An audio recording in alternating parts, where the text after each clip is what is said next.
Myoho Renge Kyo.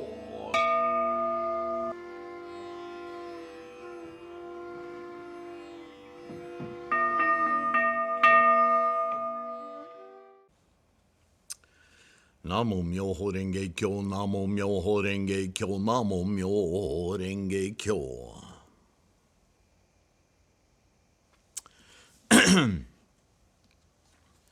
This is a subject I found fascinating, and I have a few entries in this reference book that I think, as part of the history of Buddhist teachings and the lineage, Nichiren spent a great deal of time pointing out the different steps throughout India, China, Korea, and Japan, in the process of teaching us the proper interpretation, the proper understanding, the meaning of Shakyamuni's Lotus Sutra, right? And since this was a fairly recent discovery, Gandhara is the region I'm talking about, in what used to be northeastern India.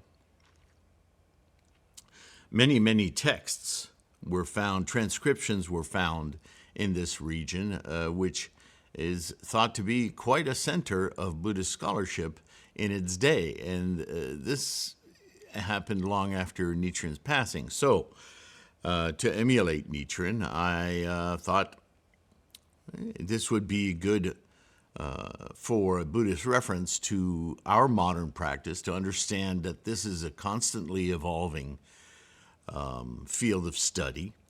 And so I have a few entries on Gandhara. I don't think there's an entry on Gandhara language, Gandhara Buddhist texts. And I don't know how much we'll get through today, but I'll just start with Gandhara so we can understand what that is.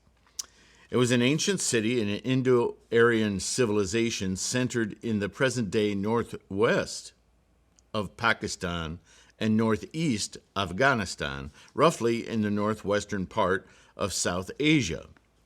The core of the region of Gandhara was the Peshawar and Swat valleys, though the cultural influence of the Greater Gandhara extended across the Indus River to the Taxila region in Potahar Plateau and westwards into the Kabul Valley in Afghanistan, and northwards up to the Karakoram Range.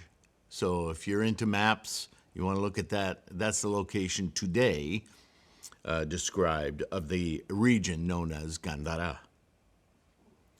The Gandhara tribe, after which it is named, is attested in the Rig Veda, circa 1500 to 1200 BCE,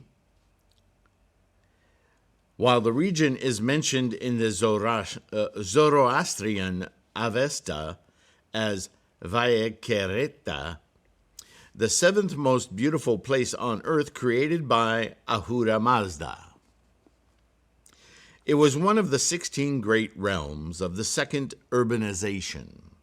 Gandhara is frequently mentioned in the Ramayana and Mahabharata. The Iron Age Gandhara kingdom emerged as a major imperial power during the reign of King Pushkarasarin in circa 550 BCE, around the time of Shakyamuni's lifespan, yes? Gandhara was conquered by Cyrus I in the 6th century BCE and Alexander the Great in 327 BCE. It later became part of the Maurya Empire before being a center of Indo-Greek kingdom. The region was a major center for Greco-Buddhism under the Indo-Greeks and Gandharan Buddhism under later dynasties, including Indo-Scythians, Indo-Parthians, and Kushans. Gandhara was also a central location for the spread of Buddhism to Central Asia and East Asia. Gandhari, an Indo-Aryan language written in Kharoshthi script, acted as lingua franca of the region. Famed for its unique Gandharan style of art, which is influenced by the classical Hellenistic styles, Gandhara attained its heights from the 1st century to the 5th century CE under the Kushan Empire, who had their capital at Peshawar, or Purusapura, and ushered a period of relative peace known as Pax Kushana. Gandhara flourished at the crossroads of India, Central Asia, and the Middle East. How interesting. Connecting trade routes and absorbing cultural influences from diverse civilization.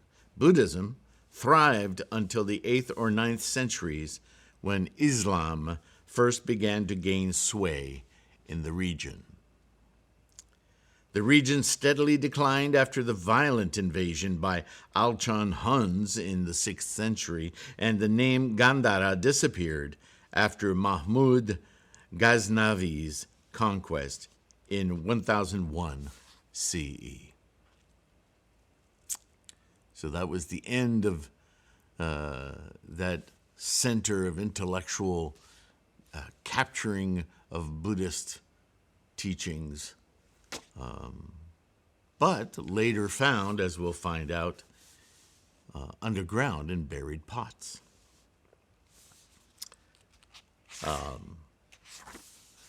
I'll continue in the next entry, Gandhara civilization, because it's really about the same thing.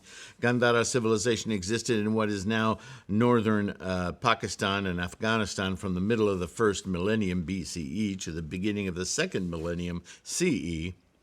Although multiple major powers ruled over this area during that time, they all had a common great reverence for Buddhism and the adoption of Indo-Greek artistic tradition, which had developed in the region following Alexander's invasion into India, the Aryan invasion, as it's sometimes called.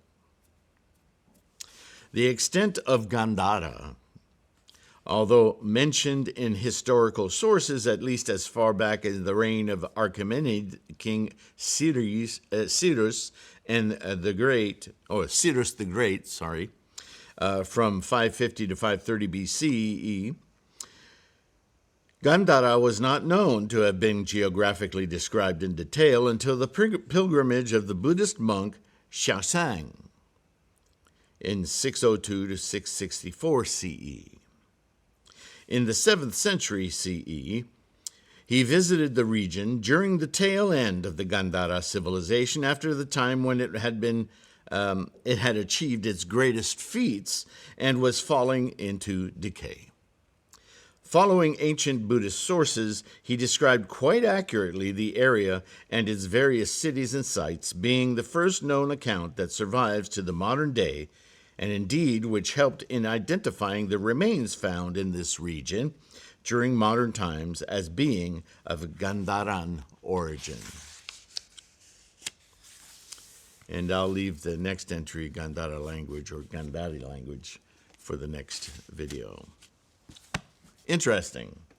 All sorts of things. If you're into history and you're studying maybe world religions, or you're just curious about the routes that Buddhist scholarship has taken, this region factors very prominently in much of what we know about Buddhism.